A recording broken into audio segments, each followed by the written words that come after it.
Welcome in everyone. So Steam Next Fest is just wrapping up. Over the course of the past week, I played 40 demos. Let's talk about the 10 that I liked most, ranked in order of increasing excitement levels. No more preamble, let's get right to the list. At number 10 is Emberbane. Emberbane is a Metroidvania game where all of your powers are based on the four elements, earth, wind, water, and fire. Throughout the portion of the game that the demo covers, everything is based on fire. You have a fire whip thing, a flaming dash, a fireball projectile, and so forth.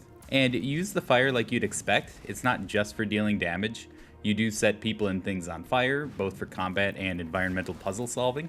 There's a lot of emphasis on obstacle course-like platforming in this game, and figuring out the best approach to fighting enemies. It does that thing where each type of enemy, when fought by itself in a featureless terrain, is relatively easy to deal with. You have to know when they're open to attack and know when and how to dodge, but nothing too tricky. But trying to manage different quantities and varieties of enemies at the same time in less ideal terrain becomes a fun challenge. And while I thought the combat, powers, and environmental puzzles were all good in this demo, for me, the star of the show was the art. It legitimately surprised me several times throughout the demo. It's all done in a relatively simple pixel style, but there are so many subtle details crammed into every scene that the environment is a complete joy to explore and look at.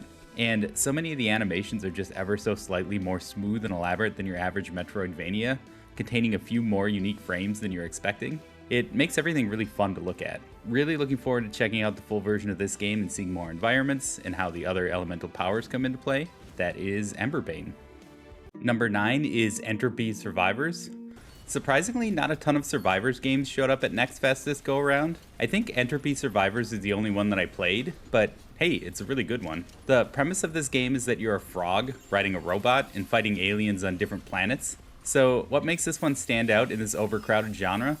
Well, a couple things. Your main build consists of 3 components. You have your overall class, or which frog-robot combo you pick, which determines your special ability. Throughout a run, you can level your special ability up in the typical Survivor style, where slowly your upgrade options skew more towards ranking up your existing skills rather than acquiring new ones as you progress through the run. On top of your class, you have your frog, who wields a gun that you use within the run by left-clicking. I should mention at this point that this is not an auto-aim, auto-shoot Survivors game. You are in control of both aiming and firing in this one. So as you would expect, you can level your gun up within a run, but outside of the run, you can change which weapon you want to take in and apply some global leveling to them. And the same goes for the final component of your build, which is your robot. Your robot wields a melee weapon that you can use by right-clicking. Same deal as the gun, you can level it up within the run, but also swap and level up melee weapons outside of the run before heading off to a planet to begin another mission. So nothing mind-blowing, but it sets up a fun decision-making space. You can spec a run where you go heavy into melee, heavy into shooting, or anywhere in between. There's a satisfying amount of stuff to invest in outside of a run, all of which is a bit deeper than the standard list of stats that you can increment by spending money. And otherwise, it just looks and feels nice to play. It has a polished look that is both crisp and detailed, but also easy to track what's happening. It all runs really smoothly, and the style is fun. Frog on Robot is a silly concept, and some of the powers match that vibe, from one where vans will come out of nowhere to run enemies over, to stomping shoes, to a pickup where you go Katamari on the enemies for a brief period of time and roll them up in a big ball. If you don't like the Survivors genre, I don't know that this one is going to change your mind on it, since it very much is of the genre, but at the same time, it feels more unique than a lot of the reskins that are coming out fairly regularly. This one is its own thing, and I'm excited to play more of it, and that's Entropy Survivors. Number 8 is Shadow of the Depth. Shadow of the Depth is a roguelike game that reminds me a lot of Gauntlet. And sure, a lot of that has to do with the fact that it's a fully overhead top-down perspective, but also the style of the dungeons, enemies, and characters. The game is fairly straightforward. You progress from floor to floor in a dungeon, picking up loot and progressing towards a big boss. And really the reason I'm excited about it is the loot. As you pick up different weapons, you not only get meaningful stat boosts, but they also drive various passive abilities and determine your range of special attacks that you can do. And these special attacks are things like shooting out a big slow-moving lightning ball to summoning a bear to fight alongside you for a bit. I found the choices in this one to be fun. It didn't fall into that trap that a lot of loot games do, where the latest piece of loot you find is just obviously superior to anything you've been using for more than 20 seconds. Sure, there were some cases where a weapon would boost so many stats that I'd have to swap it in and just take whatever it offered in terms of passives and buffs, but that wasn't the case more often than not. The demo offered 2 playable characters, typical knight with sword guy and typical ranger with bow girl, but both felt different and had different sets of powers to be found within the world, and I enjoyed the variety there. I also enjoyed the art style quite a bit. Very cartoony, thick outlines and rich colors despite the demo taking place in a crumbling dungeon. I'm very much looking forward to trying more powers, more characters, and seeing how intense this one gets in the final release. That is Shadow of the Depth. Number 7 is Eden's Guardian. Eden's Guardian is another Metroidvania game with really nice looking pixel art with a ton of attention to detail. The style of this one reminded me a lot of Blasphemy, but way less emphasis on the religious imagery.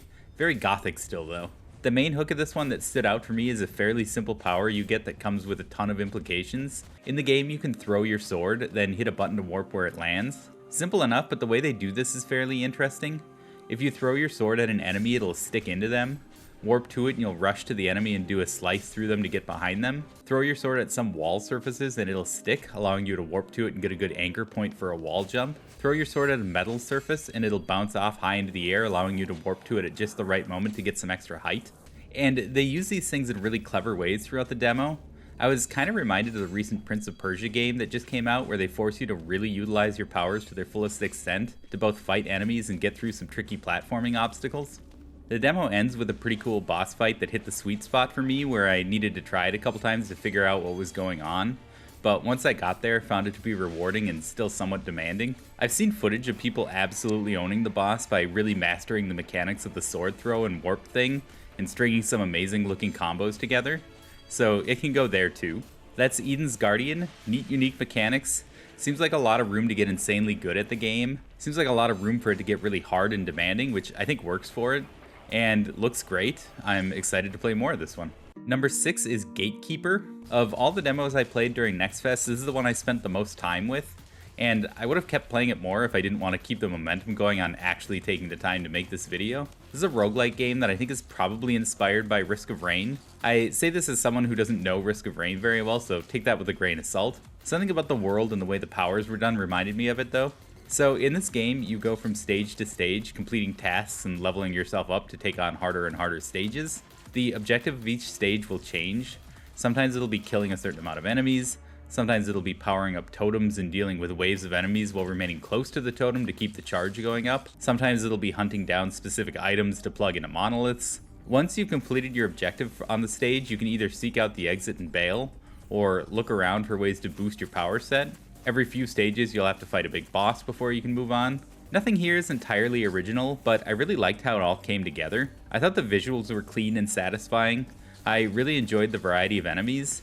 None of them did anything too extreme or unique, but they all had little bits of personality that made them stick out. My favorite enemies are the tall, lanky guys that slowly lumber towards you, but then eventually break out into a long stride dash towards you that is definitely intimidating the first few times you see it. But most of all, I enjoyed the process of creating my build in this game. It's a little bit of a slow burn. Your first few power-ups don't seem that exciting, but as you get further and further, things ramp up to a degree where it allows you to find a playstyle that is super effective. You don't get to choose a lot of the power-ups you get, but as you level up, you do get to spec yourself out in a way that creates synergy with the powers you've found. I played through a few runs of this game using different characters and found the overall progression of each run to be unique in a really satisfying way. It's also worth noting that this game allows for 4-player co-op. I didn't try that, but this seems like a game that would be fun with a group. I'm definitely ready to go deep on this one, and I'm looking forward to seeing what else is in the final game. That is Gatekeeper. Number 5 is Kingsgrave. So I could be totally wrong about this, but I think Kingsgrave is going to be a fairly light, short, and casual experience, but I really liked the loop here. In the game, you play as a resurrected king that died in some great tragedy that also destroyed your kingdom. Your people have been living on in your absence, but things are in pretty rough shape. Now that you're back, you set to rebuilding your kingdom. You do so by wandering around, getting crafting materials, using them to unlock buildings that grant you new powers, that you use to unlock more areas of the map, rinse and repeat. The biggest emphasis in this game seems to be the exploration. None of the puzzles were overly tricky to figure out. If you couldn't get past something, it was a pretty safe bet that you didn't have the power you needed. And so everything was about finding a place in the map you hadn't been. Sure enough, you'd find something there you needed, which would allow you to get somewhere else, which would allow you to get somewhere else in turn, and so forth. There was just something about this one that was satisfying to me. Whenever you'd kill the enemies around a new section of the map, a torch would get lit, brightening it up and marking it as a safe zone, which felt nice. Rebuilding buildings and saving villagers all felt nice. The game just seemed to focus on handing out little rewards at such a rapid-fire pace that I almost feel a little guilty about how well it worked on me and made me feel happy and accomplished. But at the same time, I also have no regrets about that. I liked this a lot. It's actually reminded a little bit about how I felt playing Soul Blazer on the SNES back in the day, where killing monsters in a dungeon would unlock people and buildings in a little hub world outside of the dungeon. That system of you killed a bunch of enemies, now you get a little unlock, is pretty good. I'm not sure how big this game is going to be or where it will go beyond the demo, but I'm definitely going to check it out when it's released. And that is Kingsgrave. Number 4 is Zero Division. Zero Division is a digital card game. So I like digital card games, but I often struggle with them in demo form. Learning all the rules and nuances of a card game can be a lot of work for only having a thin slice of the game. But in this case, Zero Division was able to showcase what it had to offer very quickly and was fun to play around with. The TLDR selling point of this one, you control 3 characters with 3 unique decks in the runs. But that doesn't just mean you take 3 turns before the enemy gets to go. Each of your characters have their own deck, their own hand of cards, their own unique powers, and their own resource limits to play their cards. But on each of your turns, you get to play for all of them simultaneously. You can go from left to right and play out each character's action before moving to the next one. But if you're playing to everyone's strengths, you probably want to make use of one character's buff that influences everyone else, or draw aggro before someone else makes a move, and kind of jump back and forth between the different characters. This makes it so the different character types you can pull into your group, which are Guardian, Assault, and Specialist, all play a unique and meaningful role in your squad. As you progress through a run, you really get to learn what each character brings to the table, which makes the card selection choice at the end of each fight really exciting. You might not need all the cards that are offered up, but there will be at least a couple things that play to at least one of your character's strengths that'll be fun. Aside from that cool hook, the game is very intuitive and the UI helps keep track of everything quite a bit. A lot of the enemies have cool little modifying effects that create unique puzzles out of every round of combat. Things like each time an enemy takes damage, it'll make a copy of itself, or killing an enemy will boost the attack value of every other enemy. There are a lot of different keywords that play at any given moment, but a simple hover over of the cursor will fully explain what everything is. I've played through a couple runs of this trying out different characters, and so far I've really enjoyed the main hook of each one that I've tried, and some of the cards that you can unlock in a run are awesome. I particularly like the variety of little ally units that you can summon via cards. Things like robots, wolves, and mercenaries are fun to add onto your team for a round or two of combat. And one final note that I was excited about, this game has a draft mode. I didn't actually play it during my time with the demo since I don't know the characters and the mechanics well enough to make good decisions in a draft, but I do love drafting in card games, and I am excited to try that when I know the game a little better. This is Zero Division. I only scratched the surface in the demo, but I could see myself getting way into this one. At number 3, we have BIOMORPH, yet another Metroidvania. It was a big genre this Next Fest. And not only is it a crowded genre, it's an old genre, so you have to bring something cool to the table to stand out. And how does this one stand out? Well, I'm sure the visuals and design jump out right away. It's a very cool look. It's got a cartoony look that I think works really well. But then in terms of the design, it's very otherworldly, which is cool. I'm not sure what I'd call it. It's kind of anime, but kind of not. It's just very alien. Like what Hollow Knight is to bugs, this is to weird alien things. I don't know, it's unique and different and cool. But the main hook that really pulls this game together, every time you kill an enemy, you can inhabit their body. And once you're in it, you can hop out and return to your original form or hop back into it. Most importantly, each enemy has some special skill or ability that they can do.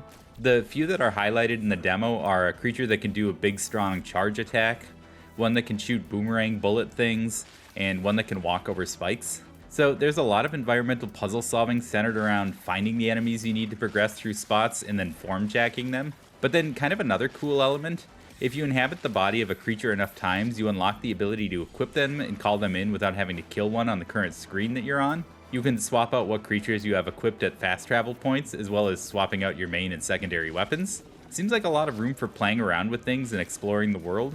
Well, playing through this one, I actually saw a lot of elements that make Hollow Knight my favorite game, but at the same time, I don't think this is trying to emulate Hollow Knight. You can definitely see some inspiration, but the core concepts that make this game unique are different enough and solid enough that I feel like those came first and inspired the creation of this game more than the Metroidvania games that influenced it, and that is BIOMORPH.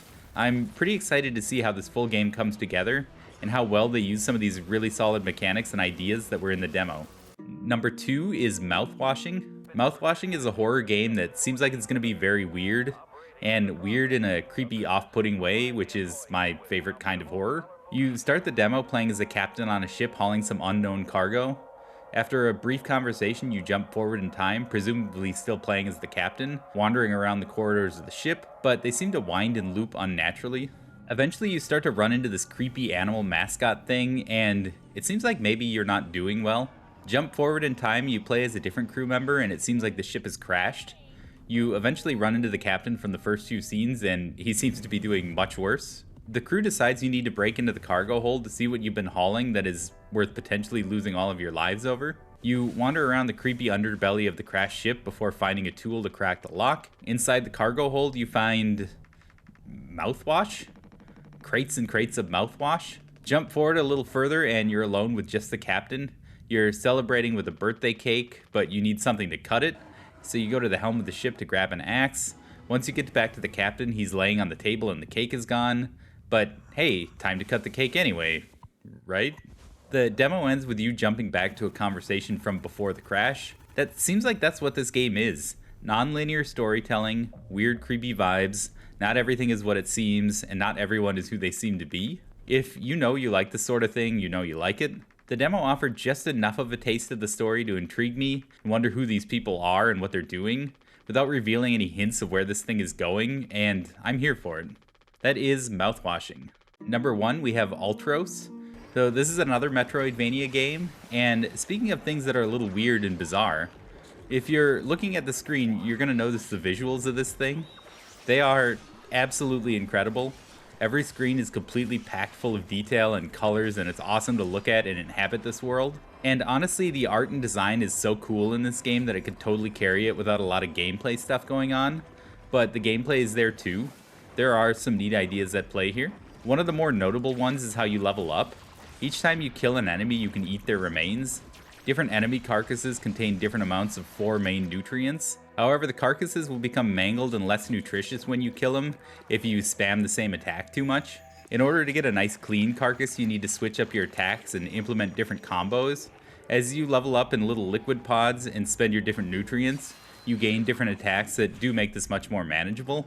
Otherwise, there's a good amount of exploration and environmental puzzle solving. A weird little story that doesn't make any sense throughout the demo, but very much matches the tone of the visuals. And towards the end of the demo, you get a boss fight. It's kind of neat. A little on the simple side in that the trick is basically just to get on top of it and hit it while riding it, which is, I mean, to be fair, kind of a fun thing to do. But like everything else in this game, the design is awesome. I found myself just completely fascinated by everything that was happening in this game in my time with the demo, and I left wanting more of it. I cannot wait for this one. And that's it. That's my 10 favorite games from this latest Steam Next Fest. As always, if anything in this video caught your eye, please go add it to your Steam wishlist. It's free and doesn't obligate you to buy the game, but it does show the developers that you're interested in the thing they're making, which does help out a ton. And if you like what I'm doing, please consider subscribing to the channel. Also free, also helps me out a ton. This channel is growing bit by bit, but is still very small. Comments, views, shares, subscribes, all very helpful things. But until next time, thanks very much for stopping by.